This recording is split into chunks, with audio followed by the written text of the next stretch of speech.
Ramogi TV. Wadhi achiel kachiel nyake kaunti ma Homa Bay kama jotelo jiwo twak mar bero kendo rito ngima rowere. Ali abich kapo ni nyalo winjagi e thuolo ni, in thuolo manyisowa ni tang'o madhi nyime gi e kinde ni to romo makamano dhi nyime kama nade?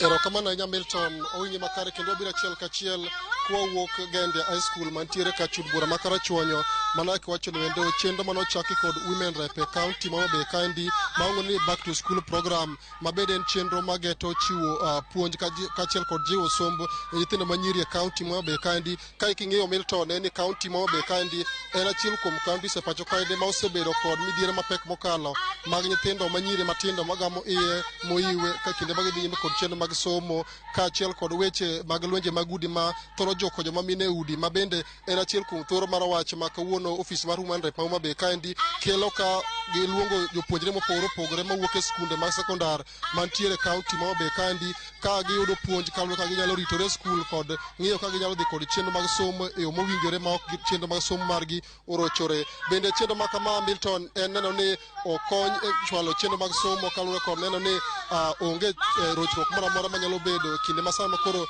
jopuonjre dhi nyime kod chenro mag somo. Achiel kachiel an kod Women Rep e County ma Homa Bay kandi Joyce Osogo Bensuda mabende emoloso nyasi ma kawuono kendo dwago kod mbako ng'iso ni to thoro mare maduong' kod chenro ma kawuono dhi nyime e Homa Bay kandi to en ang'o to bende oneno ka onyalo konyo e duoko chien wach lwenje mag iye mowiyo mosebedo ka juko nyithindo matindo County ma Homa Bay kandi. Osimo wachile kendo achiel kachiel Ramogi TV biro ng'iso ni to chenro masani koro dhigo nyime mar Back to School program niendi thoro mare maduong' en ang'o e County ma Homa Bay kandi machiegni. Erokamano ahinya owadwa Ali abich mokwongo yiena mondo aor mos makende ne Homa Bay County. An kod wendona modhial ahinya kawuono mana yiero principal morero. Agombo ni mondo mi owach nyinge kapok awuoyo aduoko penjoni no. Mana wacho nyinge nikech ywak osebedo ni wadich gi weche mag nyiri waweyo weche mag chuo. Abiro miye thuolo mar mosima en mana mapepe e dada minyiso ni to chenro ma kawuono nang'o kawuono. Abich yiena mondo awach ni Mama County Back to School program en gi lek abich. Migawo mokwongo mar lek ni en ng'iyo ne nyithindo sombgi mar nyiri gi chuo e county ka dhi e yor machalo nade. Ging'adi gigo koko. Awacho ni e somo mar Back to School County wamenta gi dhongere nyithindo mar chuo gi nyithindo manyiri kanyakla achiel. An kaka japuonj kendo mong'eyo weche mag somo lekna e Mama County Back to School program ni nyithindo manyiri gi kama chuo nyaka bed gi somo man gi quality, somo man gi nengo chakre skul mar ECD ka gidhi e primary, ka gidhi e secondary, ka gidhi e migepe mamoko. Mano migawo mokwongo mar Mama County Back to School program. Migawo mar ariyo Mama County Back to School program neno ni thonde kandika check moka ng'eyo ni nyathi mandiko ne check to nyathi machal nade. Agombo ni mondo bed koda mondo waket mbaka mar somo gi nyathi moyudo basari. Adwa kone Homa Bay County ni kawuono aketo siro kata sigingi ni an kaka Woman Rep Homa Bay County odiechieng' ma kawuono koro asechiwo $1.5 million mar basari ne nyithindo madhi sikul. Abet kodgi kaka kamiyo adwa go kodgi mbaka negi mondo gokinyi aketo migepe mag gima dhongere wacho ni breakaway rooms apart manyithindo gino som gi jopuonjre kendo gisego mbaka e migepe mopogore opogore. Batha kocha king'iyo Ali abich aluongo wasomi madongo Jaramogi Oginga Odinga University nigi weche gi mag somo kacha madwa na chwal na nyithindogi ni ka gin e secondary to kopo ni rieko ne ni e historia kata geografia kata chemistry to winjo tim ang'o. Adwa chako wacho ni Tombo Eleva College University benika mawego university wego technical nika koro nyithindogi nigi thuolo maber. Mama County Back to School program thuolo maber midonjo ge migepe mag somo e yo mowinjore. Namba adek, wang'eyo ni Homa Bay County osebedo gi chandruok mar nyiri ma drop out from school giwe sikul. Omiyo an kaka Mama Bensuda awacho na chako gi miluongo ni awareness creation sexual reproductive health. Nyithindo gi odong ka ging'eyo migepe gi kaka winjo bed ni gidongo. Nyithindo gi apuonjo gi miluongo ni gender based violence. Odiechieng' ma kawuono abich aluongo jonyuol gi ni kodaka aluongo nyithindo ni kodaka wagomba ke yo maler wagomba kaka ni Migago mondo waduok weche mag mako iye. An gi triple threat program a partner gi jo NGC Sendeme gin gi representative weche mag ohala bokawe kanyakla achiel. Adwa ni jonyuol oti matek mamiyo basari omiyo Equity Bank nika oyawne gi mana bengi kawuono gi lok to gi kan pesa gi med gi machulo gi ter nyithindo school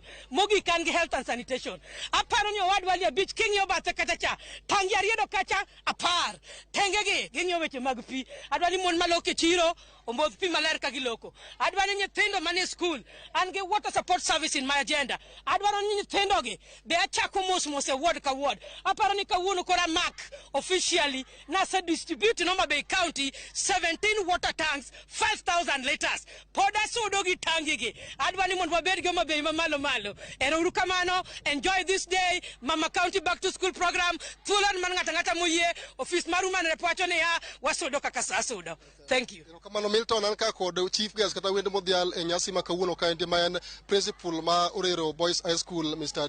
Dickson Bula machiegni ibiro nyiso ne kaka achiel kuom jogo ko mosebedo ka siro sector mar somo be kandi bineno ka chiendo ni biro konyo jiwo malo somo ki nyithindo e county mo be kandi machiegni okwongo adwoko ne Ramogi gi Citizen TV erokamano kuom kaw thuolo mondo ubie program ma Mama County organize Mama County be wagone erokamano kuom timo program maduong' ni the second within the year nyiso no value somb nyithindo value wach youths be momiyo oketo gigi in place one kaka skunde puonj motelo na skunde sani wan gi tabu maduong' mar fees koro miyo kokawo basari omiyo thuolo mar nyithindo mang'eny boyudo thuolo mar the school tiyudo ko spread wings ge nyaka the girl child mabe one happy ni the other time Homa Bay ne number 2 in terms of makoe to sane so wasadok number a beach nyiso ni with the program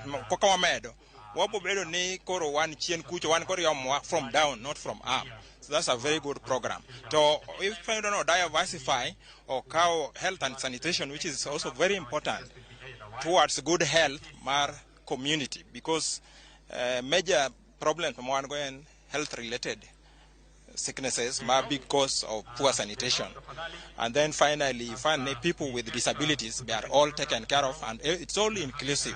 So we appreciate Mama County, and we shall support programs in place. Mwalimu kapakawe the ine Puonj school Maria Woi to wangene chuto migepe upore kata serikali osebero kangiya ahinya weche mag nyithindo manyiri mosebere kangiya wach ganya to waneno ka samoro bende nitie midhiro mathoth ahinya ma joko nyithindo machuo e skunde mag intiero kangeni bende nitie dwaro mondo meseche mitimo puonj ne nyithindo manyiri weche kaka nyalo ritore kaka nyalo jiwo sombe bende ornywaki kanyakla jopuonjre ma chuo mondo gimbene gerenge level achiel masomo kod gi jowetegi manyiri e skunde mopogore Homa Bay ka. Yes, gino no sawa saneno kende yudo ka sani programs temaringe Homa Bay ka wariwo nyithindo machuo gi nyithindo manyiri because gimoro mara kata ke wacho iye kata ke wacho gender based violence affect ya wuoyi to affect nyithindo manyiri omiyo kwa keto gi dichiel to gi tege gi make sure ni message ni ochope every part of the community.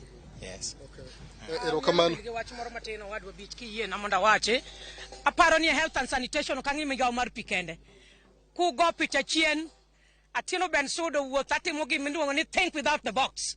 I'm not crying ni the government ananga poko mi sanitary pads but kawuono adwa distribute over 500 cartons of sanitary towels to nyithindo gi.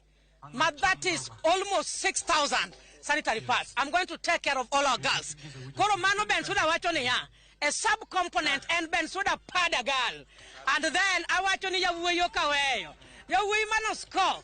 Gimbendi amiyo gimiluongo ni bar soaps. Iluongo ni ben suda butter boy. Nyithindo ma wuoyi ang'eno luoro luokore. Dwa luokore obwongo gi nyaka dendgi mondo gibed mariek. Erokamano ahinya Milton mane wan achiel kachiel kod Women Rep County Homa Bay kandi kaluwe kod nyasi man go odiochieng' ma kawuono mar jiwo chenro mag somo kaachiel kod ne jonyuol mag nyithindo bende bedo kod thuolo makare e kinde ma nyithindgi dhi nyime kod chenro mag somo e skunde mopogore Homa Bay kandi pod wago tach Homa Bay Ogende High School kandi kendo weche manyien mabiro mbele kanyo wendo wabiro nyiso joneno mag Ramogi timi to gin ang'o gine mowuok kaluwe kod nyasi ma kawuono dhi nyime kandi Milton. Erokamano ahinya Ali Abich miyo wawinjo ripode ma kikore to tuomore pada gal pada boy. Erokamano ahinya Ali Abich kuom report ma jaber ma kamano nyako Ramogi na mondo akaw yweyo mokwongo ka waduogo to wabro dhi nyime